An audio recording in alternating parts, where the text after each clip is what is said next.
In this video, we're going to be demonstrating how to change settings in a module to allow students to enroll themselves in that module.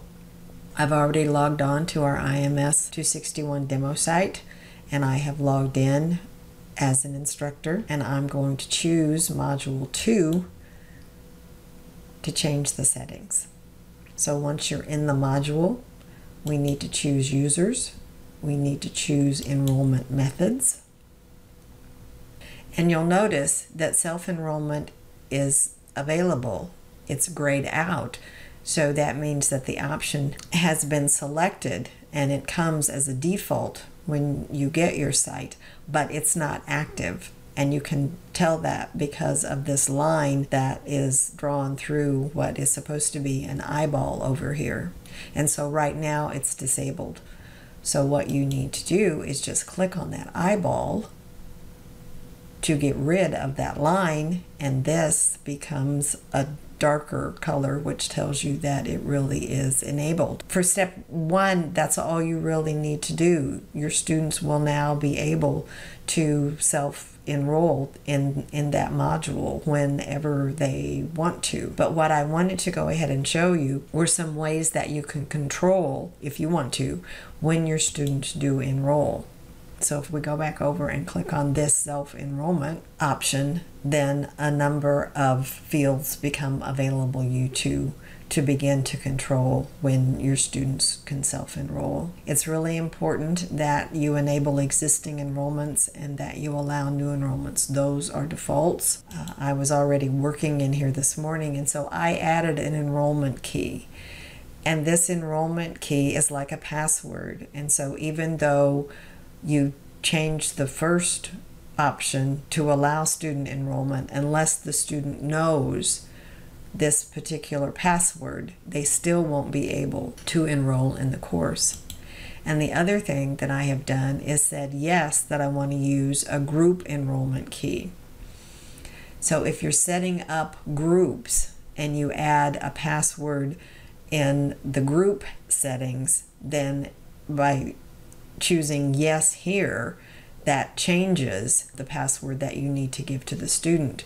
This is like a two-part process. And if you use a group enrollment key that you establish when you set up your group, it will override this enrollment key. So it's important that you know that if you choose to use it. The other things that you can do to control enrollment is the duration. If you tell your students you have between Monday and Friday, you have 5 days, then you can put 5 days in here and enable it. You can also give them specific days if you want them to be able to enroll in a module for a couple of weeks. Before you're going to start it, you want to give them some time to get enroll themselves. Then you can put in specific dates and enable those. Also too, if you want to keep track, if you only can work with 15 students at a time, and it's the first 15 who are eager and want in there, then this, if you put a number in here, then it will restrict the number of students that can go in there. The default is to send a course welcome message, but if you would like to customize the message for your students once that they're enrolled, you can do this by putting in your own text in this box. But if you come down here and save changes, then everything that we have done has been saved and those controls have been put in place. But as I said, if you just want to set the module up for the students to be able to enroll whenever they want, and that's all that you really want to do, it's just important that you're in the module. You come down to Users, you come down to Enrollment Methods, and you come in here and you remove that line from that eyeball so this is dark, meaning that it's been enabled. And then you, in a sense, should be good to go. So let's go back home. And you can tell the first module has been set up for student enrollment. It says self-enrollment. This module has a little bit different icon because it says self-enrollment, but if you'll notice there's a key here which lets you know that a password is needed to be able to a student to enroll in that course. So let's take a look at what a student sees. I've already logged on as Alpha student in the 261 course, but let's refresh it so everything is good to go. Now, this is what the student will see. Again, that's a self-enrollment, but this is a self-enrollment with a key.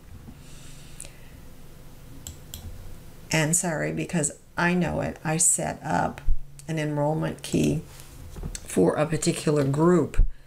And so the student would need to know that key. And you can unmask it to make sure that it is typed correctly. And that was the enrollment key for the group. So this password overrode the password just for the module, because what I would like to have happen is for the students to be put in groups when they enroll. That way, as the instructor, you don't have to go back and do it.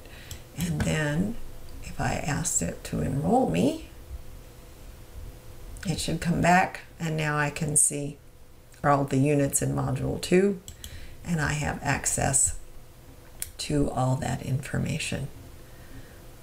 So let's go back and see